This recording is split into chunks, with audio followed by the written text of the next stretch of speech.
के मधुर नाम में आप सबों को जय मसीह की। अब इन दिनों में हम खास तौर से बड़े दिन की तैयारियों में हैं। सब मसीही क्रिसमस के लिए अपने अपने घर में तैयारी कर रहे हैं। और सबसे बड़ी बात यह है कि संपूर्ण विश्व में अन्य जातियों के लोग भी मसीहों की तैयारी का जायका ले रहे हैं। उन्हें मालूम है कि हम लोग को कहते हैं हमसे कि हम लोग को अपने त्योहारों में वो इंटरेस्ट नहीं रहता है, लेकिन जब क्रिसमस आता है तो हम लोग बहुत अद्भुत तरीके से इंतज़ार करते हैं। आप लोग बहुत शालीनता से मनाते हैं, लगता भी नहीं है कि त्यौहार है। आप लोग का डेकोरेशन, आप लोग का चर्च में जाके इकट्ठा होना, आपके हर त्यौहार की शुरुआत चर्च से होती है। ये बहुत बड़ी बात है और ये मेरे प्रियो परमेश्वर का बड़ा अनुग्रह हम मसीहों पर।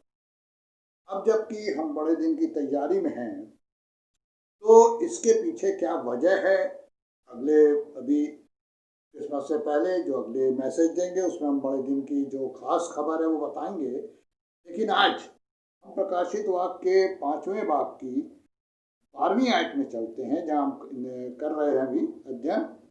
और वचन में लिखा है, और वे ऊंचे शब्द से कहते थे कि वध किया हुआ मेमना ही, यानी प्रभु यीशु सैक्रिफाइस होने के बाद ही धन, सामर्थ, धन, ज्ञान और शक्ति और आदर और महिमा और धन्यवाद के योग हैं। 3 चीजें आपको बताई थी। आज हम आगे चलेंगे और शक्ति के ऊपर गौर करेंगे। यहाँ पे प्रभु यीशु के संग एक बहुत बड़ी एबिलिटी बता रहा है। वो ये है, प्रभु यीशु शक्ति में है, पावर, स्ट्रेंथ है उनके अंदर। ये किस टाइप की स्ट्रेंथ है, किस तरीके से जब हम प्रभु यीशु को स्वीकार करते हैं तो ये स्ट्रेंथ हम में कैसे आती है और हम कैसे उस सामर्थ्य को प्रकट करते हैं, या परमेश्वर अपने लोगों को ये सामर्थ्य कैसे देते हैं, आज इसके ऊपर हम गौर करेंगे, यानी स्ट्रेंथ। जब हम वचन की गहराई में जाएंगे तो निर्गमन के 15वें बाब में उसकी दूसरी आयत में मूसा ने एक गीत गाया। मेरे प्रियो, जब मूसा होरे पर्वत पे थे वहां पे गीत गाया उन्होंने, और गीत क्या था उसकी पहली दूसरी आयत में, तब मूसा और इस्राएलियों ने यहोवा के लिए एक गीत गाया। यानी उसके साथ मूसा के संग इस्राएली भी हैं जो एक क्वायर के रूप में गा रहे हैं, और उन्होंने कहा मैं यहोवा का गीत गाऊंगा क्योंकि वो महाप्रतापी ठहरा है। एक अजीब सी बात है कि जब मूसा इस्राएलियों को निकाल चुके और आगे आगे चल रहे थे और सामने समुद्र आ गया जिसने उनके रास्ते को रोका। मूसा ने देखा पीछे मिस्री सेना आ रही थी पीछा करते हुए। परमेश्वर ने आग भेज दी जो इसराइलियों और मिस्रियों के बीच में आ गई, और उस आग के बवंडर ने दोनों के बीच में गैप पैदा किया। इसराइली चिल्लाने लगे, मूसा पे कुड़कुड़ाने लगे। मूसा ने परमेश्वर से बोला, परमेश्वर ने कहा कुछ मत कर, बस अपनी छड़ी समुद्र पर मार, लगा कोना और देख क्या होता है। और मेरे प्रियो, समुद्र 2 भाग में हो गया और पूरी इस्राएली कौम जो करीब 30 लाख थी मूसा के संग संग निकल गई कनान देश की ओर। मेरे प्रियो, और वहां पर मूसा ने एक गीत गाया। वो गीत का वर्णन यही है, उसके वर्डिंग यही है, मैं यहोवा का गीत गाऊंगा क्योंकि वो महाप्रतापी ठहरा। प्रतापी और महाप्रतापी में फर्क होता है। प्रतापी फिजिकल स्ट्रेंथ होती है जो पृथ्वी पर लोगों को मिलती है, लेकिन यहाँ वर्ड है महाप्रतापी, यानी एक्स्ट्रा स्ट्रेंथ। और परमेश्वर तो खैर संपूर्ण महाप्रतापी हैं, और यहाँ वचन इसी बात को बताता है। वचन में लिखा है प्रभु यीशु सामर्थी हैं, सामर्थ से भरे हुए हैं। और परमेश्वर के वचन में जब हम भजन संहिता 18 में जाएंगे और उसकी पहली आयत, तो वहां पर भी परमेश्वर का वचन परमेश्वर के बारे में कुछ बता रहा है। क्या कह रहे हैं परमेश्वर के वचन में? वहां लिखा हुआ है, हे परमेश्वर, हे मेरे बल, मैं तुझसे प्रेम करता हूँ। ये दाऊद गा रहे हैं, हे मेरे परमेश्वर, हे मेरे बल, हे मेरे बल, मैं तुझसे प्रेम करता हूँ, हे मेरे बल। दाऊद के लिए क्या चीज थी जो सबसे ज्यादा ताकतवर थी, उसको कहा है दाऊद ने, हे मेरे बल। मेरे प्रियो, हम सबने वचन में पढ़ा है, जानते हैं कि जब गोलियत सामना करने के लिए दाऊद के आया तो दाऊद ने क्या कहा था, तू दुनियावी ताकत के साथ आ रहा है, लेकिन मैं जीवित परमेश्वर की सामर्थ के साथ आ रहा हूं। और वो गोलियत जिसके सामने दाऊद एक बच्चा दिख रहा था, 7.5-9 फीट की हाइट थी गोलियत की, दाऊद हार्डली 5-5.5 फीट के थे, मुंह पे लाली झलक रही थी। और उस वक्त गोलियत ने कहा, मैं तेरा मांस चील कौवों को खिलाऊंगा। दाऊद ने कहा, मैं परमेश्वर के नाम से आता हूं। और वचन में हम सब ने पढ़ा है कि उन्होंने 5 पत्थर चुने, नाले में से गोफन में डाला और एक पत्थर में ही गोलियत को जमीन पे गिरा दिया। हमारा एक पत्थर बहुत है शैतान रूपी गोलियत को मारने के लिए। और यहाँ लिखा है कि दाऊद इसलिए सक्सेस हो गए क्योंकि गा रहे हैं, हे यहोवा तू मेरा बल है। आज हमारा बल कौन है? दाऊद का बल तो परमेश्वर है, हमारा बल आज कौन है? हमने कभी इस बात के ऊपर गौर किया? क्योंकि दाऊद भी गा रहे, मूसा भी कह रहे महासामर्थी, लेकिन आज हम मसीहों का सबसे बड़ा बल कौन है? मेरे प्रियो, जब प्रभु यीशु इस संसार को छोड़ के जा रहे थे तो उन्होंने क्या कहा था? मत्ती 28-18 में उन्होंने क्या बोला था? देखो, तुम किसी भी बात से डरना मत, चिंता मत करना। वजह क्या बताई थी प्रभु ने? बहुत एक अजीब सा वायदा हम लोगों से किया था, और मैं जल्दी से चाहूंगा कि आपके सामने उसे पढ़ दूं। वहां पे प्रभु यीशु जाते जाते एक बहुत बड़ा वायदा हमारे संग करके गए। यीशु ने उनके पास आकर कहा, स्वर्ग और पृथ्वी का सारा अधिकार मुझे दिया गया है। शैतान को क्या दिया गया है? जब वो शैतान यीशु की परीक्षा कर रहे थे, वचन में लिखा है सारी क्या दिखाई? धन दौलत। ये नहीं बोला ताकत, धन दौलत ये मुझे दी गई है, तो मुझे गिर के प्रणाम कर मैं दे दूंगा। लेकिन प्रभु यीशु यहाँ क्या कह रहे हैं? पृथ्वी का, यीशु ने पास आकर कहा स्वर्ग और पृथ्वी का सारा अधिकार। तो इस अधिकार में एक और चीज है, वो है सामर्थ।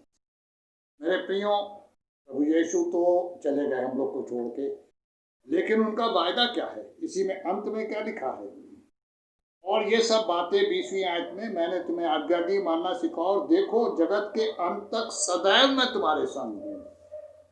आज कोरोना फैला, और कितनी प्यारी बात है, अजीब बात है कि लोगों ने प्रार्थना करनी शुरू की, और दिसंबर के 7-8 तारीख के बाद से इसका असर कम होना शुरू हो गया। लोग जाने लगे चर्च में, चर्च खुले हैं, कई जगह नहीं खुले हैं, आराधना हो रही है। अब हम लोग जो सीनियर हैं, हम लोगों के लिए परमिशन नहीं है जाने की, लेकिन प्रभु यीशु ने क्या बोला था? परमेश्वर ने क्या बोला? मैं हाथ के बनाए हुए भवन में कैद नहीं हूं। और जब वो कैद में नहीं है, परमेश्वर प्रभु यीशु कैद में नहीं है, हाथ के बनाए भवन में, तो जो सबसे प्यारी चीज है, कह सकते हैं इज्जतदारी बात है, वो है वो इस मंदिर में रहते हैं। परमेश्वर ने वचन में लिखा पहले कुरिन्थियों में, तुम परमेश्वर का मंदिर हो, और इस मंदिर में वो विचरण करते हैं, घूमते हैं, वास करते हैं। पत्थर के घरों में, जो हमको जिनको चर्च कहते हैं, ऑर्डिनेट करते हैं, परमेश्वर वहां रहते नहीं है। मेरे प्रियो, वहां पे एक खास बात ये दी गई है वचन के द्वारा कि वो आते हैं और चले जाते हैं, लेकिन रहते नहीं हैं। वो वहाँ अपने मसीहों के संग आते हैं और आशीषित करते हैं, और अपने मसीहों के जब लौटते चले जाते हैं। यहाँ वचन यही बात बता रहा है कि देखो, दुनिया के अंत तक सदैव सब दिन मैं तुम्हारे साथ हूँ। अगर हम प्रभु यीशु को अपने जीवन में आने देने के बाद उन्हें काम करने देते हैं हर बात में। तो ये आप अच्छी तरह समझ लीजिए कि उनके संग हमारे पास सारा अधिकार भी होता है। और परमेश्वर कितने अजीब तरीके से आश्चर्य कर्म दिखाते हैं। मुझे याद है परमेश्वर ने एक घर में मुझे बुलाया गया अभी उड़ीसा में, और प्रचार के ड्यूरेशन में उन्होंने प्रार्थना के लिए बुलाया। पता चला कि वहाँ पे एक इविल स्पिरिट वाली लड़की है, वो हर एक पे अटैक करती थी। और वहाँ जब बुलाया तो मुझसे उन्होंने कहा कि देखिए ये ऊपर अटैक करती है, तो इसीलिए हम लोगों ने इसके हाथ बांध रखे हैं, और आपको हम लोग ने इसीलिए बुलाया है कि आप देखिए प्रार्थना कीजिए कि निकल जाए। मैंने कहा मैं नहीं निकाल रहा हूँ। बोले फिर अब छोड़ देंगे इसको? मैंने कहा नहीं, मैं छोड़ूंगा भी नहीं, और मैं नहीं निकाल रहा हूँ। बोले क्या करेंगे? मैंने कहा चलिए अभी प्रार्थना करके आपको दिखाते हैं क्या करेंगे। और मेरे प्रिय जानते हैं क्या हुआ? प्रार्थना की, प्रभु से बोला प्रभु आप आए हमारे बीच में और इस शैतान को निकाल दें, डांट दें, ये निकल जाएगा। इसलिए ये प्रार्थना कर रहा हूं ताकि लोगों का मेरे ऊपर भरोसा ना हो, प्रभु आपके ऊपर भरोसा कि आप निकालते हैं, कोई प्रचारक नहीं निकालता। और ये बात इतने अजीब तरीके से वहां पे हुई कि जैसे ही थोड़ी देर के बाद मैंने आमीन की और लड़की स्ट्रेट बैठ गई। उसके पापा मामा ने उसका नाम लिया और पूछा कि तुम कैसी हो। उसके घर का नाम गुड़िया था, जो अमूमन आजकल लड़कियों का होता है, प्यार से माँ बाप बुलाते हैं। और उन्होंने वही घर का नाम लिया, और उस लड़की ने कहा पापा मैं बिल्कुल ठीक हूँ, मम्मी मैं ठीक हूँ। उन्होंने मुझसे एक बात कही कि आपने ये कौन सा तरीका अपनाया? मैंने कहा देखिए इसके लिए आपने बहुत लोगों से दुआ कराई होगी, लेकिन वो कास्ट आउट करते होंगे, निकालते होंगे। परमेश्वर ने मुझे अलग अलग तरीके बताए और सिखाए हैं। और आज भी वो लड़की, आज वो बेटी वहां से फोन करती, बात करती, और उसने कहा कि मैं 5 साल के बाद चढ़ जाना शुरू कर पाई। 5 साल तक मुझे बांध के रखा जाता था, कोई एक जन चढ़ जाता था, बाकी लोग मेरा पहरा देते थे। उसके माँ पापा ने मुझे दिखाया घर में कितनी तोड़फोड़ की थी। मेरे प्रियो, हमारे प्रभु यीशु ने क्या बोला? स्वर्ग और पृथ्वी का सारा अधिकार मुझे दिया गया। जब हम प्रभु यीशु के अधिकार में हैं तो हमें यह हक है कि हम पिता से, यानी परमेश्वर से पिता कह के प्रभु यीशु के नाम से सब कुछ मांग सकते हैं। कोई भी प्रॉब्लम हो, कोई भी असकैती हो, कोई भी बीमारी हो। कल मेरे पास एक साहब का फोन आया दिल्ली से, क्रिसमस आ गया, उनके पास पैसे नहीं हैं, बच्चों के लिए कैसे केक बनाएंगे, कपड़े नहीं ले पाए हैं, कुछ नहीं कर पाए। और कल उन्होंने फ़ोन किया कि पादी साहब प्रेयर करिए, हम लोग की हालत बड़ी ख़राब है, क्योंकि तनख्वाह मिल ही नहीं रही है, प्राइवेट फर्म में है, तनख्वाह नहीं मिली है मियाँ बीवी दोनों को। और मैंने उनसे कहा चलिए हम प्रेयर करते हैं, परमेश्वर उपाय करेंगे। क्योंकि मूसा ने परमेश्वर का एक नाम रखा था यहोवा इरे, परमेश्वर के पर्वत पे उपाय किया जाएगा। और जब उनके संग प्रार्थना की, आज सुबह उनका फोन आया और उन्होंने मुझसे एक ही बात कही कि हम लोग नहीं जानते, हम किसी से मांगने नहीं गए, लेकिन मेरी एक मुंह बोली बहन आई घर के ऊपर और बैठी, हम लोग बैठे हुए थे, तो हमने कहा हम चाय बनाते हैं आपके लिए। बोले नहीं चाय नहीं, मैं जा रही हूँ ड्यूटी, मैं सिर्फ एक बात बताने आई हूँ कि मुझे मालूम आप लोगों को तनख्वाह नहीं मिल रही है। और वो एक लिफाफा छोड़ के चली गई और कहने लगी कि अपने बच्चों को कोई कमी मत होने देना। 2 बच्चे हैं, एक हाई स्कूल में, एक 8th में। बेटा हाई स्कूल में, बिटिया 8th में। और वो दोनों भी बहुत उदास थे क्योंकि उन्हें मालूम था पापा मामा बहुत मुश्किल से घर चला रहे हैं। और जब वो चले गए तो उन्होंने उस पैसे को देखा, उस लिफाफे को खोला, सब बैठ गए और खोलने से पहले धन्यवाद दिया। और उसके बाद उन्होंने खोला तो आप जानते उसमें कितने पैसे थे? 10,000 रुपये, जो वो छोड़ के गए। उसमें लिखा था बहन की ओर से एक भाई को क्रिसमस की सब प्रेम भेंट। उधार नहीं था वो। मेरे प्रियो, परमेश्वर हमारे लिए सब कुछ कर सकते हैं, पर शर्त है हमारी। परमेश्वर ने जो हमारे संग एक शर्त लगा रखी है कि मुझ पर संपूर्ण रूप से भरोसा कर, मुझसे अपने मन की बात खोल कर कह। और जब हम खोल कर कहते हैं ना, परमेश्वर फौरन उपाय करते हैं। मेरे प्रियो, यहाँ पे लिखा है मेमने के अंदर सामर्थ है, यानी सामर्थ से भरे हुए हैं यीशु मसीह। और जब हमारे अंदर आ गए, हमारे संग हो गए, तो हम भी तो सामर्थी हो गए ना। और हम परमेश्वर से अपने लिए कुछ भी मांग सकते हैं। चंगाई मांग सकते, बीमार है चंगाई मांगिए, देखिए परमेश्वर कैसे देते हैं। और साथ में किसी भी बात की घटी है, परमेश्वर से मांगिए। वचन क्या कहता है? तुम्हें किसी बात की कोई घटी होने नहीं पाएगी। जवान शेर भूखे रह सकते हैं और तुम्हें भली वस्तु की घटी नहीं। मेरे प्रियो, वो सामर्थी हैं, उनकी सामर्थ आज भी है। और उन्होंने कहा मैं दुनिया के अंत तक सब दिन तुम्हारे साथ हूं। आज हम परमेश्वर से मांगे, परमेश्वर। और आज इसी शुभकामना के साथ इस वचन को यहाँ बंद कर रहे हैं कि हम परमेश्वर की सामर्थ पे भरोसा करें और परमेश्वर के द्वारा आशीषित। मसीह में आपको जय मसीह। आमीन।